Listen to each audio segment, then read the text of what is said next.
Yo, what up, boys? It is another day with Mitchy J, not ditching. We are going to be talking to Baby No Money. We're going to get on Discord and just talk about shit. He is actually one of the biggest music artists in the world. Look at me, chat. I'm literally an idiot. How is the hair transplant going, my dude? It literally looks like someone got like a weed whacker to my head. It is what it is, boys. Hearts in chat for Baby No Money, guys. You look kind of ripped, bro. Do you work out? Occasionally. Having a partner to go to the gym with actually makes such a big difference. Just to like talk to when you're at the gym so you don't feel like insecure at the gym because everyone around you is lifting 1,000 pounds. I would go to the gym and I would just play racquetball. I wouldn't even lift weights. I just went there and played racquetball by myself. Racquetball is fun. Any type of cardio is really good. I just like prefer to not run. Moving fast is just...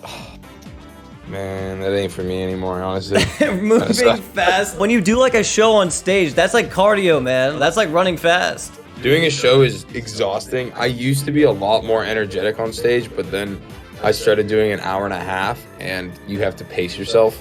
And I used to slam a Red Bull right before I got on stage, but that ended up giving me gut problems. And I like don't drink coffee when I'm doing shows, and it's like kind of depressing. But, wait, you do shows completely sober? I've done like two shows, and one of them I did drunk and one of them I did sober, and both of them I bombed. I had this like streamer award show, and there was like 400,000 people watching. I didn't go to sound check. My mic was fucked up and shit. Especially for like online gigs, like you have to sound check. I don't really like doing online gigs as much. If I were to do an online gig, it would be more of like stand-up comedy / like skits and like me cooking food while rapping. It was actually fun for me to try something new with like music and shit. I mean, you're like actually a musician and like you're actually successful with it. Like, what's that like? Being a musician's good. I just have nothing better to do, so all I really want to do is make music and like blow it up. Do I think I'm an amazing musician? Absolutely not. Do I think I like found a pocket that like works for me? Yeah. I remember I was watching Asman one time. He was talking about like negative comments, and he was like, bro, negative comments speak so much louder than positive comments. And I'm like, bro, that's like the truest shit I've ever heard in my life. I'll read that one message in chat. That one guy that's like says something that like hits home because it's kind of true, and you're like,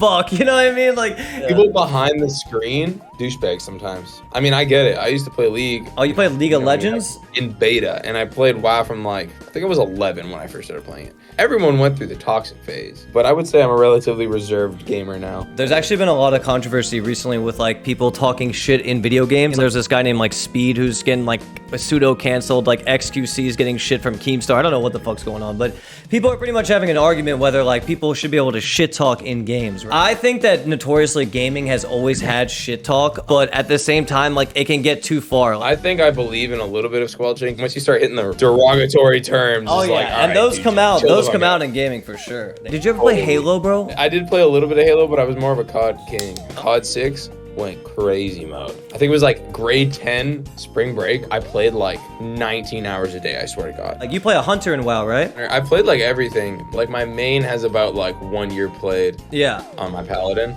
When Wrath of the Lich King came out. Oh, that was the best expansion. So busted with Shadowmourne. Just so busted. Wait, you had Shadowmourne? No, but my homies did. I would just go into arena with them and they would just one shot like everyone. The Wrath of the Lich King was like arguably one of like the dopest parts of my life. And I'm like a pretty relatively successful rapper that's toured the world, and I look back, I view WoW as like segments of my life that I really, really enjoyed. I got off tour December 12th. The first thing I did, got home, had a massage, and then played WoW for like 12 hours. Then I continued to play probably 12 hours a day until the 2nd of January. The community and the sense of like reward. If you get a new piece of gear, like you feel you got a new piece of gear and you like one-shot kids. The community in WoW, especially on Twitch, is one of the best communities on the website because they're all like older. They just like have been around the block of like gaming. Like I'm 29. I don't know how old you are, but I'm turning 30 in 3 months. Like this shit's bad, bro. I'm turning 27. See, you're still chilling, dog. My goal is to like be chilling when I'm 35. Bro, you're already chilling. What do you mean? No, but like mentally chilling. Like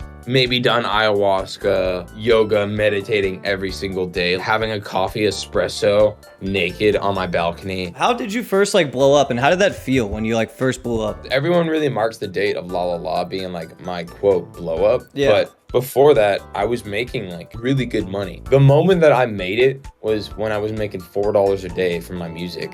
And I was like, damn, like I can literally pay for things with something I do for fun. So everything else after that was just like reoccurring like benefit. I would go to like the student union building at my campus and I would buy a burrito for $4.50, and I'd be like, damn, dude, like I literally paid for this via making art. Well, it's all relative because I still think I'm a nobody and I want to keep trying to the best of my ability for the next couple of years. How do you think you're a nobody, bro? You have over 11 million monthly listeners. You have songs with almost 1 billion plays on Spotify. Like, how the fuck are you a nobody, bro? The thing is it's all relative. The monthly listener statistic is not a good jurisdiction of like how popular you are. You can have like millions and millions of followers, but you can't really have the ability to like sell tickets in real life or sell merch super well. But you do sell tickets though, right? I mean, I sell pretty good tickets. The thing is I have a very global fan base. Some other artists are like, they only have like 100,000 monthly listeners, but they crush tickets. They do like 4,000 tickets in every single market in America. Like I'm doing a show in Lithuania. Where is Lithuania? I'm gonna keep it a buck. I don't really know. Wait, what do you mean you're going there? You don't even know where it is? Lithuania is in Europe. It's right beside Vilnius. Oh, I found it.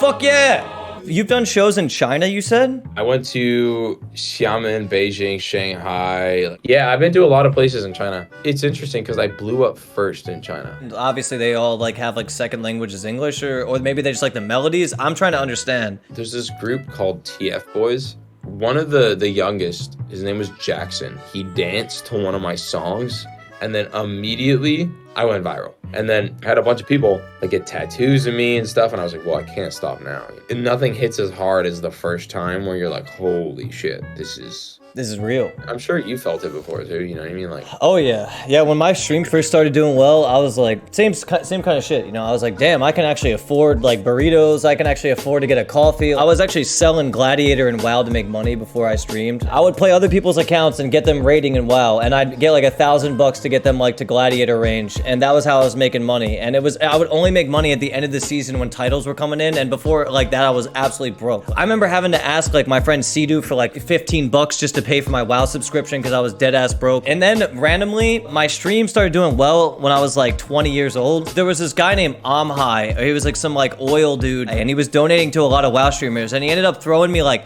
$5,000 one day, and I was just like, holy fuck, I'm rich. Like I was like so stoked. I literally fucking went and bought like a coffee machine and decked out my basement, and I was just like vibing, dude. From there it was just like I was making like $2-3 a month streaming, and I was like really happy with that. People who stream, they're blessed with like strong vocal cords to talk all day. XQC is probably the one that grinds the hardest when it comes in terms of like talking, because that dude is yelling all day. Like, dude, what the fuck, dude? Music was like really fun for me because I was like so jaded from streaming for like 9 years straight that like I really just needed a break. Like, do you ever feel like that with music where you're like, fuck, like I've been doing this my whole life, like I just want to try something different for a bit? Like, do you ever feel like that? Not really. I don't know what else I would do. I've done a bunch of like other kind of music related stuff. I started like a clothing line. Nothing really gives me pleasure as much as doing music. There's definitely been times where I'm like, I'm burnt out. I think a lot of it does come from like,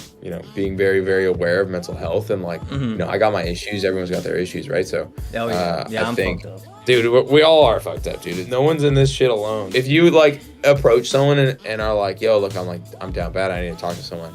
And if they don't have the time of day to talk to you, like, you probably don't want them in your life. I feel like everyone in this chat can probably relate. Like everyone in this chat is probably friends, right? I've had people that have like met from my Twitch chat and gotten married. And it's cool that there's like communities that can build actual like long-lasting friendships. Some of my best friends that I have to this day, I met through World of Warcraft. Like my boy Sidu, I've only been to one wedding, and it was my friend Sidu's wedding, and I met him playing World of Warcraft. The first time I ever met him, I beat him in the game, and then I teabagged him afterwards. You know how music is, it's just an older business, I guess. There's a lot more like weird money things involved with it. Like, for example, with streamers, is like people host me or I'll host them like when I'm having a big day or whatever, and there's no like, oh shit, you owe me X amount of dollars for this exposure. But in music, it's like if you give anyone exposure or they give you exposure, or it's like I have X amount of monthly listeners and you have this, like this is what you owe me. That shit is like weird to me. Yeah, it's almost like transactional, where it's like I do a verse for someone gives me a verse. I'm fortunate enough to have someone in the music biz that I'm like super friends with genuinely. Yeah, Gravy, right?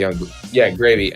right? Maybe. It's very nice to have someone that I can have normal conversations with and not worry about music business. Yeah. Kind of. Yeah. A good example of that for me is like Train. He was like kind of like a struggling dude in LA, like when I met him. And then he moved in with me and like wanted to stream. I like taught him like how to stream. And I pretty much just gave him my platform to like do his thing. And then he blew the fuck up. And nowadays, when I was like down bad, like in music, you know, he's like, yo, I got you 50 G's. Get me back when you need it, you know, whatever. I'm just like, okay, thank you. Like, dude, Train actually spotted me 50 grand, chat, like no cap. And because he's like, yo, like you helped me, like I'ma help you. Dude, he gambles millions of dollars a day now, which is fucking insane, but I've been seeing that shit. He won like $25 million and I was like, bro, what the fuck? well, that's Dude, where I've it helps seen have a like. billion Doja Cat questions. What about Doja Cat? Do you know Doja Cat? I've met her a couple times. She's super nice, and I think she's incredibly talented. I don't even know who Doja Cat is. She is goated. Dude, she like dropped some like random SoundCloud like remix of Ice JJ Fish, and it's so hard. Ice like, JJ Fish? Oh, what do you think of Cardi B? Cardi B is nothing in comparison to Doja Cat, I'll be honest. Damn, I gotta check out Doja Cat. But yeah, I probably gotta run because I gotta get ready for the show and stuff. But Thank you for the chat. I actually really appreciate how humble you are. you're in Austin right now, right? Yeah. I'm coming down on the 11th. Let's do a stream. No, I'm down, bro. Why don't we do cooking, get fueled up, and then go paintballing? I'm down. Fuck it, dude. Nice talking, man. And I gotta go market this song, and then Wait, what is the song? Yeah, it's called Mathematics. Yo, hearts in chat for Baby No Money. This guy is actually like, he's one of us boys. All right, peace out, brother. Let's listen to his new song, boys. Let's Did the math, I'm baby Johnny Cash. My girl gon' throw it back, that my life is cinemax. Holy hell, this max, I make hits and you make trash. I'm on vacay, do not ask, poolside eating Apple Jacks. Shut up, bitch, shut up.